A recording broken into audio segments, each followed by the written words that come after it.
ဒီဇလန်လေးဟာ1968ခုနှစ်ရဲ့ဟော်နာကားတွေထဲမှာအကျဉ်းဆုံးတကားအပါဝင်ဖြစ်ပါတယ်ဇလန်အစမှာအော်ရစ်ဆိုတဲ့အမျိုးသမီးလေးရဲ့မျက်လုံးကိုပေါ်ဝါစီးကသူမကိုအဆောက်အုံတစ်ခုစီခေါ်ဆောင်လာခဲ့ပါတယ်သူမကိုလက်ထက်လက်ဆုပ်ဝတ်ပေးကပျော်ရွှင်နေခဲ့ရပါတယ်ထို့နောက်သူမရဲ့စိတ်ထဲမှာတစ်ခုခုဖြစ်တော့မယ်လို့ခံစားခဲ့ရပါတယ်ကောင်လေးတစ်ယောက်ဟာအကျွေးစေးတစ်စေးကိုအဆောက်အုံပေါ်ကနေပစ်ချခဲ့ပါတယ်အောက်ကိုမကျဖဲအဆောက်အုံရဲ့လေးစနစ်ထဲကိုဝင်ရောက်သွားခဲ့ပါတယ်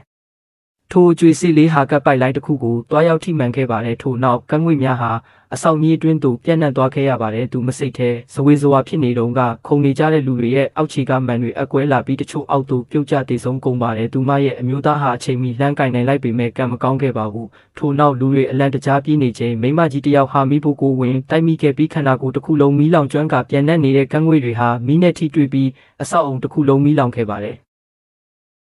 နောက်ဝန်ထမ်းကောင်လေးတယောက်ဟာလူတွေကိုထွက်ပေါက်တစ်ခုပြခဲ့ပြီးမကြပါဘူးထိုထွက်ပေါက်လည်းပြိုကျပျက်စီးသွားခဲ့ပါတယ်ကံကောင်းထောက်စွာသူမမပါခဲ့ပါဘူးလူအများစုဟာကြောက်လန့်တကြားဓာတ်လေကားစီအတင်းဝင်ရောက်ခဲ့ပါတယ်လူအရမ်းများတာကြောင့်ဓာတ်လေကားစတီဂျိုများပြတ်ကျခဲ့ပြီးဓာတ်လေကားကြီးတစ်ခုလုံးပြုတ်ကျသွားခဲ့ရပါတယ်သူမပါလို့ရမှန်းမသိချိန်အဆောက်အုံကြီးဟာအကွဲလာပြီးအဆောက်အုံတစ်ချမ်းလုံးဆောင်းသွားခဲ့ပါတယ်အဆောက်အုံထိပ်မှာဆန္ဒရခုံကြီးချောကျလူနီဖြစ်နေချိန်အကျွေးစစ်လေးကထိုဆန္ဒရပေါ်ကျလာခဲ့ပါတယ်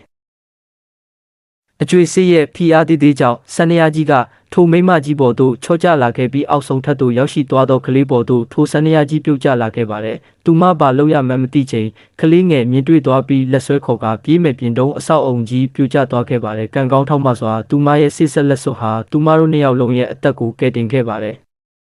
ဒါပေမဲ့ဒါဟာကောင်းကြီးတစ်ခုမဟုတ်ပဲကျင်းစာတစ်ခုရဲ့အစဖြစ်နေမှန်းသူမမသိခဲ့ပါဘူးမျက်မှောက်ခေတ်ကိုပြန်ရောက်လာတဲ့အခါမှာတော့မြေမလေးဟာသူမရဲ့အဖွားလိုပဲအနာဂတ်နိမိတ်တွေမြင်လာရပါတယ်သူမဟာအဖွားဖြစ်သူအသက်ရှင်နေသေးမှန်းသိသွားတဲ့အခါသူ့အဖွားစီကိုတွားရောက်ခဲ့ပါတယ်သူမဟာမြို့ပြင်ကတောင်ပေါ်မှာဘယ်အရာမှမတော်တဆမဖြစ်နိုင်တဲ့ခန့်တက်ကြီးအိမ်မျိုးဆောက်ပြီးနှစ်ပေါင်း20ကျော်ကြာပိုးဝောင်းနေခဲ့ပါတယ်အဲ့ဒီမှာသူမကရှင်းပြပါတယ်ငါ့ကိုတေမင်းကတက်လို့မရတော့တဲ့အခါငါရဲ့သွေးသားတွေဖြစ်တဲ့မင်းတို့တမိသားစုလုံးကိုအစင်လိုက်တက်တော်မှာတဲ့အဖွားဖြစ်သူကတေမင်းကိုတိုက်ခိုက်ဖို့နီလန်းတွေရှာဖွေထားတဲ့မှတ်တမ်းစာအုပ်ကိုမြင်းမလေးကိုပေးခဲ့ပါတယ်ဒါပေမဲ့မြင်းမလေးဟာသူမစကားကိုမယုံကြည်ခဲ့ပါဘူးစာအုပ်ကိုပြန်ပေးခဲ့ပြီးထွက်သွားခဲ့ပါတယ်သူမဟာစာအုပ်ကိုလိုက်ပေးဖို့အထွက်မှာပဲတေမင်းဟာသူမအလှည့်ရောက်လာပြီးဆိုတာသိခဲ့ပါတယ်ဒါပေမဲ့လည်းသူမအသက်ကိုစတေးခံပြီးမြင်းမလေးအားမရရအောင်ပေးခဲ့ပါတယ်မကြခင်မှာပဲသူမအသက်ကိုနှုတ်ယူသွားခဲ့ပါတယ်မြင်းမလေးဟာသူမရဲ့နာရေးကိုပြင်ဆင်ပေးခဲ့ရပါတယ်